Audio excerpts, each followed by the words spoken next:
Clip number 1347۔ اس clip میں آپ قرآن پاک کی سورہ مومن کی آیت نمبر 44 سے 46 تک کی تلاوت، ترجمہ اور تفسیر قرآن صراط الجنان سماعت فرمائیں گے۔ بسم اللہ الرحمن الرحیم۔ ترجمہ، اللہ کے نام سے شروع جو نہایت مہربان رحمت والا ہے۔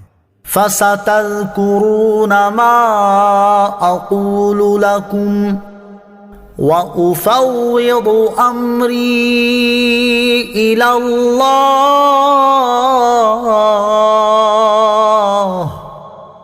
إِنَّ اللَّهَ بَصِيرٌ بِالْعِبَادِ۔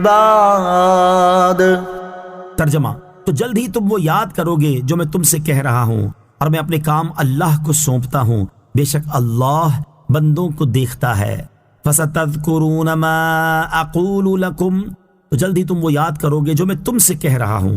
اس آیت کا خلاصہ یہ ہے کہ مرد مومن نے کہا، میری باتیں ابھی تمہارے دل پر نہیں لگتی، لیکن ان قریب جب تم پر عذاب نازل ہوگا تو اس وقت تم میری نصیحتیں یاد کرو گے، مگر اس وقت کا یاد کرنا کچھ کام نہ دے گا۔ یہ سن کر ان لوگوں نے اس مومن کو دھمکی دی کہ اگر تم ہمارے دین کی مخالفت کرو گے تو ہم تمہارے ساتھ برے طریقے سے پیش آئیں گے۔ اس کے جواب میں اس نے کہا، میں اپنا معاملہ اللہ تعالیٰ کو سونپتا ہوں، بے شک اللہ تعالیٰ بندوں کو دیکھتا ہے اور ان کے اعمال اور احوال کو جانتا ہے، لہٰذا مجھے تمہارا کوئی ڈر نہیں، میرا مالک نہیں، میرا اللہ تو مجھے دیکھ رہا ہے۔ اس آیت سے معلوم ہوا کہ کوئی بھی عمل کرتے وقت یہ بات اپنے پیش نظر رکھنی چاہیے کہ اللہ تعالیٰ اسے دیکھ رہا ہے اور وہ اس کے تمام اعمال اور احوال سے باخبر ہے۔ یہاں اسی سے متعلق ایک حکایت سماعت کیجیے۔ چنانچہ حضرت عبداللہ بن مسعود رضی اللہ تعالی عنہ بعض لوگوں کے ساتھ صحرا کی طرف نکلے، وہاں انہوں نے کھانا پکایا۔ جب کھانا تیار ہو گیا تو وہاں انہوں نے ایک چرواہے کو دیکھا جو بکریاں چرا رہا تھا۔ انہوں نے اسے کھانے کی دعوت دی تو چرواہے نے کہا، آپ کھائیں کیونکہ میں نے روزہ رکھا ہوا ہے۔ لوگوں نے اسے آزمانے کے طور پر کہا، اس جیسے شدید گرم دن میں تم نے کیسے روزہ رکھا ہوا ہے؟ اس نے کہا، جہنم کی گرمی اس سے زیادہ شدید ہے۔ لوگ اس کی بات سن کر حیران ہوئے اور اس سے کہا، ان بکریوں میں سے ایک بکری ہمیں بیچ دو، ہم تمہیں اس کی قیمت بھی دیں گے اور اس کے گوشت میں سے حصہ بھی دیں گے۔ اس نے کہا، یہ بکریاں میری نہیں بلکہ میرے سردار اور میرے مالک کی ہیں، تو پھر میں اسے کیسے بیچ سکتا ہوں؟ لوگوں نے اس سے کہا، تم اپنے مالک سے یہ کہہ دینا کہ اسے بھیڑیا کھا گیا ہے یا وہ گم ہو گئی ہے۔ اس چروائے نے کہا، اگر میرا مالک مجھے نہیں دیکھ رہا تو پھر اللہ تعالیٰ کہاں ہے؟ یعنی جب وہ مجھے دیکھ رہا ہے تو پھر میں جھوٹی بات کیسے کہہ سکتا ہوں؟ لوگ اس کے کلام سے بہت حیران ہوئے۔ پھر جب وہ مدینہ منورہ تشریف لائے تو حضرت عبداللہ بن مسعود رضی اللہ تعالیٰ عنہ نے بکریوں سمیت اس چرواہے کو خرید کر آزاد کر دیا اور وہ بکریاں اسے تحفے میں دے دیں۔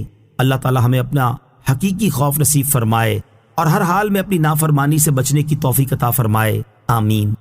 فَوَقَاهُ اللَّهُ سَيِّئَاتِ مَا مَكَرُوا وَحَاقَ بِآلِ فِرْعَوْنَ سُوءُ الْعَذَابِ۔ ترجمہ، تو اللہ نے اسے ان کے مکر کی برائیوں سے بچا لیا اور فرعونیوں کو برے عذاب نے آ گھیرا۔ فَوَقَاهُ اللَّهُ سَيِّئَاتِ مَا مَكَرُوا، تو اللہ نے اسے بچا لیا ان کے مکر کی برائیوں سے۔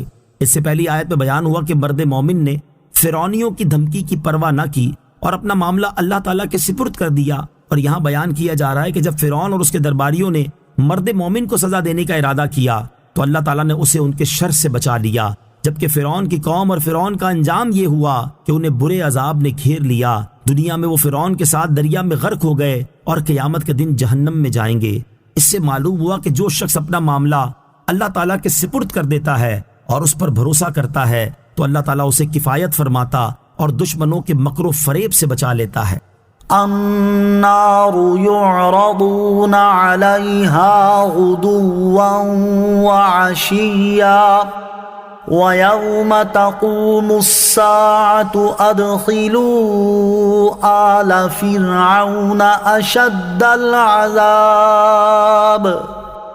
ترجمہ، آگ جس پر صبح و شام پیش کیے جاتے ہیں اور جس دن قیامت قائم ہوگی، حکم ہوگا فرعون والوں کو سخت تر عذاب میں داخل کرو۔ النار یعرضون علیہا غدوا وعشیا، آگ جس پر صبح و شام پیش کیے جاتے ہیں، یعنی فرعون اور اس کی قوم کو دنیا میں غرق کر دیا گیا، پھر انہیں صبح و شام آگ پر پیش کیا جاتا ہے اور وہ اس میں جلائے جاتے ہیں، اور جس دن قیامت قائم ہوگی اس دن فرشتوں کو حکم فرمایا جائے گا کہ فرعون والوں کو جہنم کے سخت تر عذاب میں داخل کر دو۔ حضرت عبداللہ ابن مسعود رضی اللہ تعالیٰ عنہ فرماتے ہیں کہ فرعونیوں کی روحیں سیاہ پرندوں کے قالب میں ہر روز 2 مرتبہ صبح و شام آگ پر پیش کی جاتی ہیں، اور ان سے کہا جاتا ہے کہ یہ آگ تمہارا مقام ہے، اور قیامت تک ان کے ساتھ یہی معمول رہے گا۔ عذاب قبر کا ثبوت۔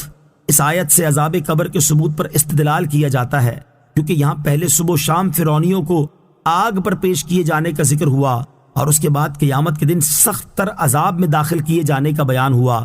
اس سے معلوم ہوا کہ قیامت سے پہلے بھی انہیں آگ پر پیش کر کے عذاب دیا جا رہا ہے، اور یہی قبر کا عذاب ہے۔ کثیر احادیث سے بھی قبر کا عذاب برحق ہونا ثابت ہے، ان میں سے ایک حدیث پاک یہ ہے۔ چنانچہ حضرت عبداللہ ابن عمر رضی اللہ تعالیٰ عنہ سے روایت ہے، رسول اللہ صلی اللہ تعالیٰ علیہ وسلم نے ارشاد فرمایا، ہر مرنے والے پر اس کا مقام صبح و شام پیش کیا جاتا ہے، جنتی پر جنت کا اور دوزخی پر دوزخ کا، اور اس سے کہا جاتا ہے کہ یہ تیرا ٹھکانہ ہے، یہاں تک کہ قیامت کے دن اللہ تعالیٰ تجھے اس کی طرف اٹھائے۔